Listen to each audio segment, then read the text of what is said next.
Yeah, top of the board though, Jason. We got some really good players. We got DJ, Rom, JT, Rory, Xander. I've played Shadow Creek a bunch. I don't think any golf course has more gambling done on it than Shadow Creek. It's an amazing place. Tiger Jam every year there. I've had some unbelievable experiences. It's one of my favorite places on earth. It's just an amazing, amazing spot. The one thing I do know from a course history perspective, I do think DJ might be the rightful favorite because he does have the course record. And he went birdie, eagle. And there's like a scorecard and like the story because he was with Wayne Gretzky in the bathroom. So DJ's got a little course history. I'm doing some digging. You and I both know Monty. Have a lot of friends who play out at Shadow a lot. So trying to get the down low on who might have the most course history and if there's other epic gambling stories there. But yeah, it's a really, really interesting week, and it's going to be fun to watch. I mean, Shadow Creek is gorgeous. It's going to be really, really cool. Great time of the year in Vegas. So Shadow Creek, the best players in the world. I can't wait to watch this weekend. It's going to be a really fun watch. Adam Scott is not in the field this week, but when I did one of my PGA Tour players' favorite betting story series a couple of years ago, Scott's favorite story was he and Freddie Couples were playing with Phil Ivey, the legendary poker star, and they didn't have enough action going for Ivey. Ivey wanted a little more action out there, and basically I might get this a little wrong. I haven't looked at the story in a little bit, but with, I think, 5 holes left to play, Ivy said, I bet you guys don't make 6 birdies or something like that. And, between the two of you, and I'll bet you 10 grand each or whatever it was. And, people can go back, Google story. It's, Adam Scott, Phil Ivey, Jason Sobel. I wrote it, whatever. You can figure out a way to Google it. But it was at Shadow. And so basically the punchline of the story is, Freddie failed to make a birdie that he could have made. Adam Scott failed to make a birdie, and Phil Ivey walked away with all their money. So, yes, you're right. It's a place where the bets do get pretty steep out there. For everything I've seen, and I was out there for the match 2 years ago, and it's really hard to walk around and watch 2 guys play golf and say, well, this is a ball striker's course. But from everything you see and everything you hear, at about 7,500 yards, even though there's elevation, this should be a tee to green kind of week, and these are the guys you and I usually look for, the guys who are really good ball strikers. Yeah, we got a drive par 4. The par 5s are very gettable at this course, specifically 18. You've seen me play golf. I don't make many eagles ever.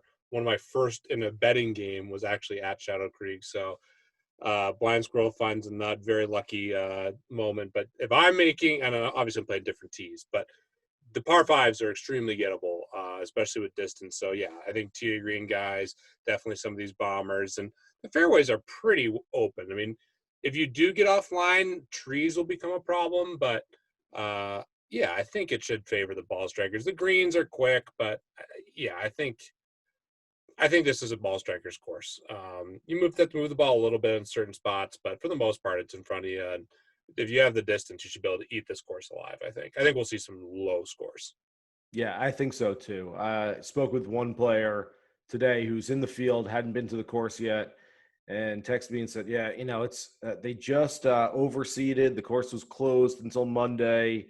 There's no member play or anything like that before this. And so it's supposed to be like really soft, and they're going to shoot the lights out. They're going to shoot some really low scores. And then that same player texted me later in the day, said, I'm still not there, but from what I'm hearing, it's fast and firm. It's going to be really hard, and the scores might be higher than we thought. So it's somewhere between high scoring and low scoring, and somewhere between fast and firm and really soft. And so I don't know exactly how that's supposed to help us this week, other than we may have to take a little bit of a wait and see approach. And of course, we're recording this on Monday evening, you and I. So there's a lot of water. More in the next There's a couple lot days. of water. That's the one thing I will say. And obviously, PGA Tour players, water is more in play for all the amateurs, and that's what makes it kind of fun from a gambling perspective. But that will be interesting to see how that plays out. And if it plays firm and fast, that would be the defense of the course for sure, because there's certain collection areas, and if they're not able to stick the ball on the greens as much,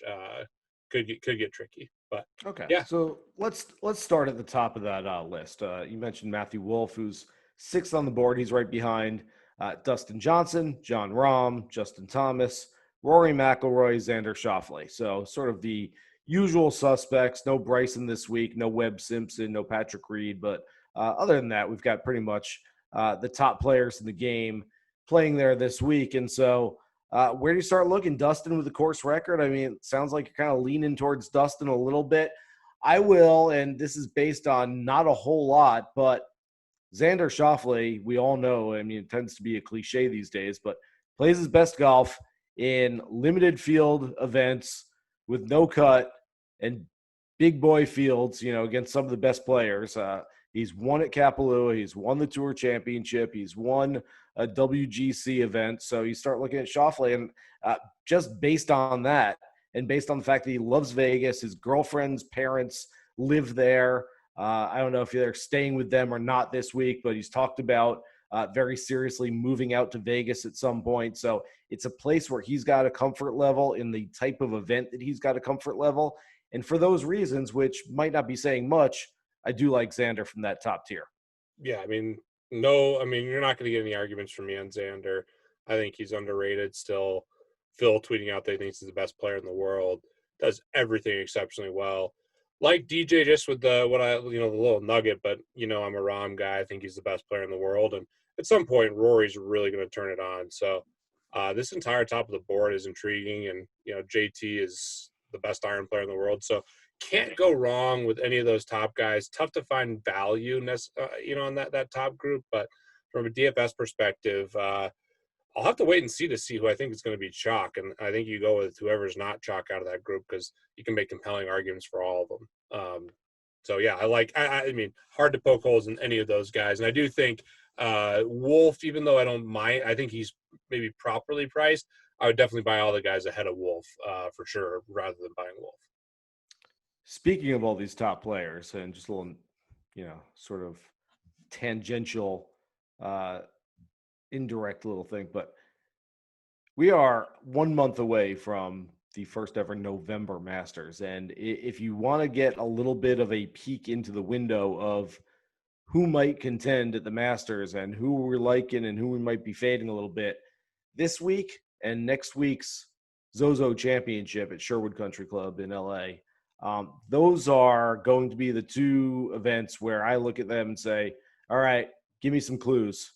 Give me some hints into who might be able to get after this green jacket this year and who's sort of a pretender, who's not quite ready to be there yet, and whose game is not peaking around this time of year. So I will be looking closely at a lot of those ball striking numbers, not only for this week, but for down the road, and looking at that as to how it'll work for Augusta and who might be ready to win there.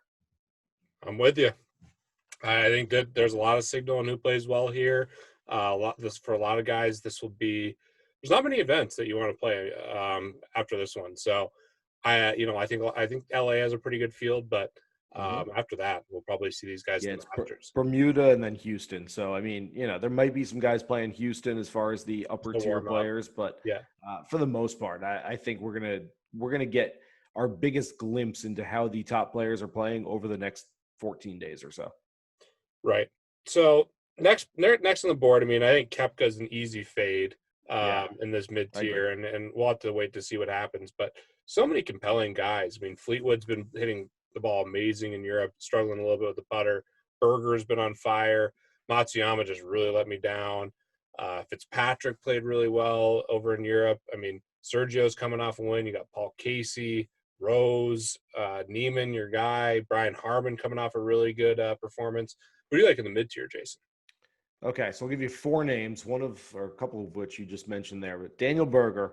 Berger just feels like a Vegas guy to me, doesn't he? I know he's a South Florida kid, but so much swagger. He's gonna have a good time in Vegas this week, but not a good time like, oh man, he's not even gonna care about what he's just like. This is just so right up his alley. Playing shadow and playing for big money. It's just a Daniel Berger vibe this week. Straight vibing in Sin City this week for Berger. So I like him a lot. And then three guys that I liked last week a lot that I'm carrying it over this week because all their numbers look pretty good. Sung Jae Im, Joaquin Neiman, Abraham Answer.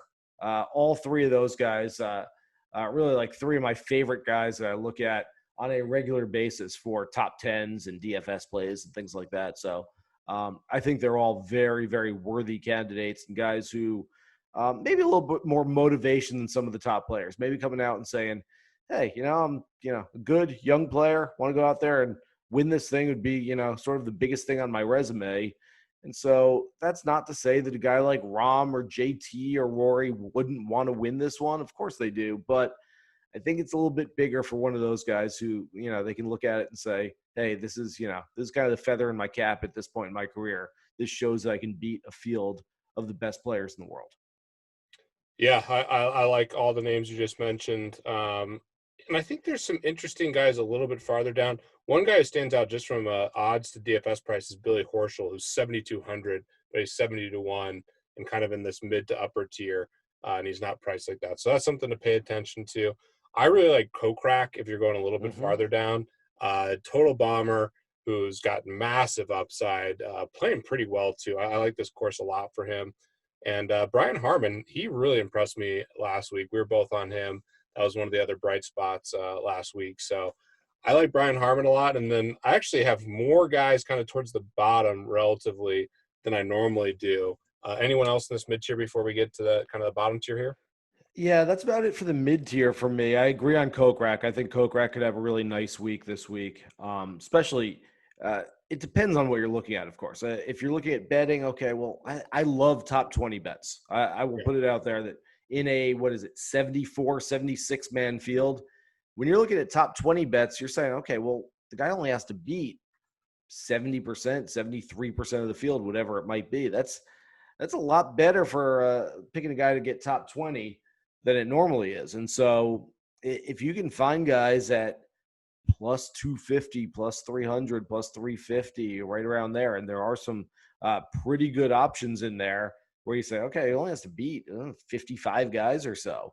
It's not like he has to go out there and win, but top 20 bets this week in these limited fields I really like. So Kokrak is there. We go a little bit further down and maybe more so for DFS purposes than bets, but some of the guys like Cam Smith, who played really well last week. We both liked him. Yep. Ryan Palmer, who's just been super solid throughout this entire year.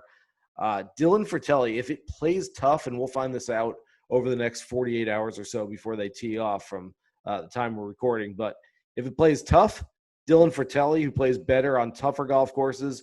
If it looks like it's going to play easy and could be a birdie fest, Adam Long. Adam Long plays better at those types of tournaments. So if you're torn between a guy on DraftKings at 6,600, give it a day or two. Figure out if this is going to be, one of those where, hey, everyone shoots 6 under every day, and that's going to be the scoring average, or whether it's like, hey, it's going to be pretty tough. It's going to be closer to par. So I think you can either go for Telly or Long based on that. And a couple other names, Brendan Steele, friend of the pod, guy that we always like, but I especially like him this week, and I'm usually pretty good calling my Brendan Steele picks. And then Joel Damon is one last guy that I think is probably a bit undervalued and underrated in that marketplace.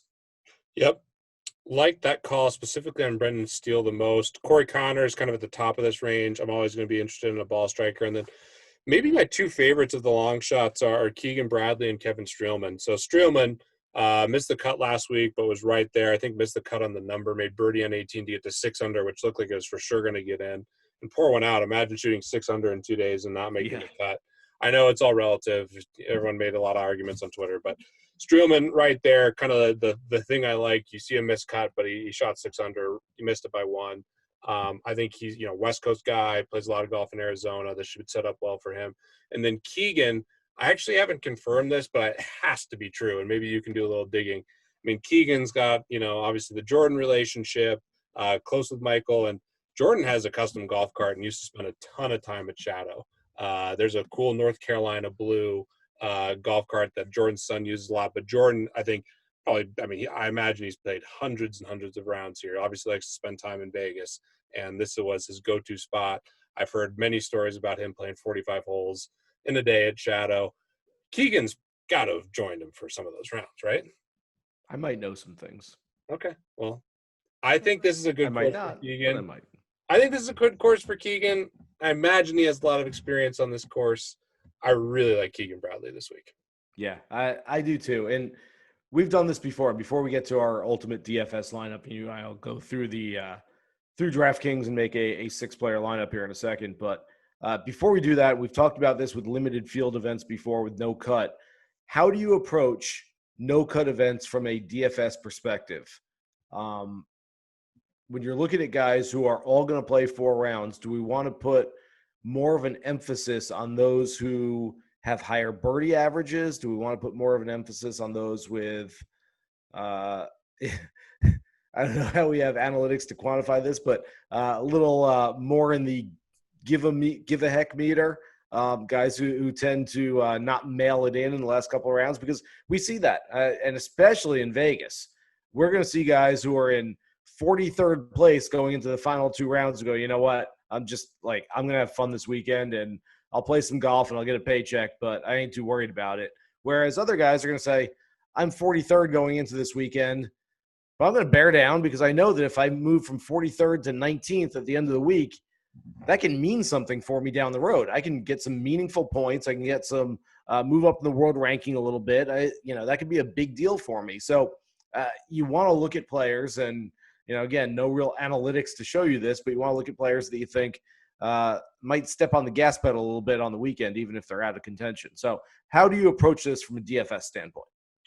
So 2 things I think are real. Well, I guess 3. 1, leave money on the table, more important than ever for tournaments. As we've talked about that extensively, just having unique lineups critical. 2, birdie making is imperative, but people know birdie making is imperative. So now you kind of get into like the art of DFS where, okay, I know this guy's too cheap relative to his odds and his birdie making. He's going to be really popular. So there's that whole element of it as well. Yeah, I like this guy, but I know everyone else is going to like this guy, so I'm going to fade this guy because no one else is going to, I get it. You totally get into that. And I do think that there's something to, who does this matter to?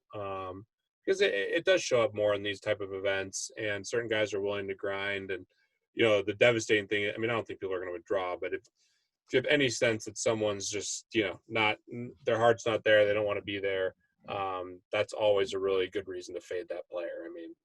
Especially in these type of situations. So those are the things that obviously 1 and 2 matter more. And the other main point that I was trying to make, stars and scrubs has much more about, and I don't want to use the word scrubs, stars and whatever word we're going to use going forward has stars and other guys. Yeah, has way more value in this format. The balanced lineups that, are more likely to have 6 guys through the cut, have value in normal weeks, but you want to maximize your win equity, which is going to be taking the guys at the top of the board.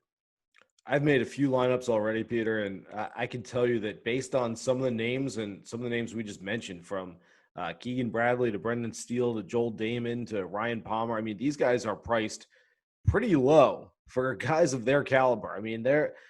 They are down there. And so if you want to go 3 stars and 3 whatever we're going to call them guys, cheaper guys down towards the bottom, you can certainly do that this week, and you can have a very viable lineup knowing that those guys near the bottom, just because they're near the bottom doesn't mean they can't play golf. And even if you get a couple of top 20s out of those guys near the bottom and you get the right guys from the top tier, you're going to have a really good week doing this stuff. So